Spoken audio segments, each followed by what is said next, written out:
As we understand, there's currently a BE summit taking place here in Johannesburg where new proposed changes to BE codes are being discussed at the moment. And to give us his view, or more views with regard to this, is Wayne van Rooyen from Grant Thornton. Wayne, it seems as though the big issue coming through from the summit taking place in Midrand is the fact with regard to BE fronting. It's a major problem in South Africa, has been going on potentially since the inception of BE in South Africa. Just exactly how serious is the situation?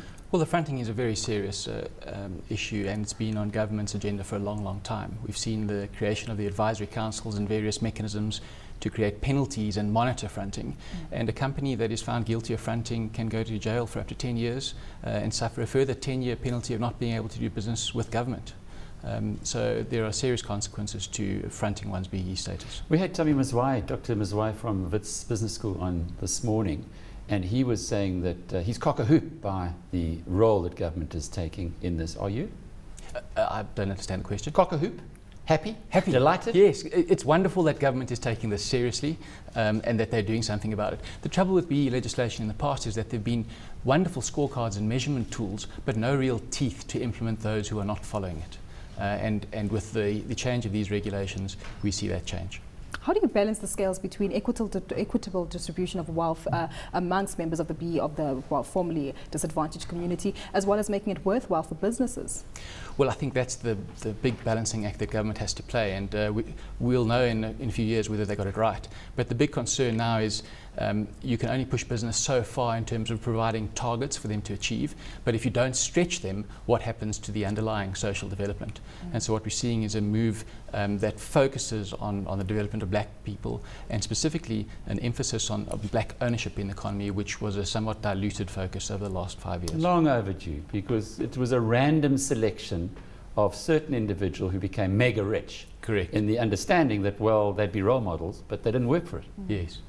But I think one of the negative consequences of that is when we move back into an ownership focus, we tend to lose some of the grassroots empowerment. And I'm not sure whether we've got the correct balance yet. It seems to me that we've moved away from broad-based empowerment into narrow-based empowerment again. Again. But the benefit that has is for the black-owned businessman.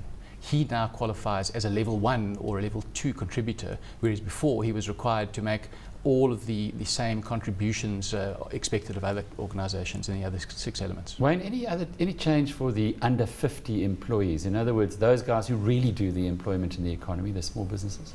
There's no real change related to the number of people that are employed, but there is a change in relation to the turnover of those companies. So companies with under 50 million rand in revenue previously would have been measured on the ordinary codes of good practice. They're now measured on the less strict QSE codes of good practice. So they're fully empowered, in other words? Well, not quite, and we're not certain how much of an advantage they'll have in the new codes, but we expect to see some. With regard to that, I think it's rather interesting that you raised the issue of grassroots level, because there's no point in having a powerful businessman on the top when students coming through from the education system don't even understand what a share price is or how to even start up a business. Could we see maybe that being proposed with members of the education department coming on board? Well, there's a very, very strong emphasis on skills development in the new codes. There was talk initially of increasing the target from 3% to 6%. That's the amount of money that companies must spend on training. We don't know if that will come through. We'll wait for the final codes to see if that happens. But there's certainly an emphasis on skills and bringing those people through.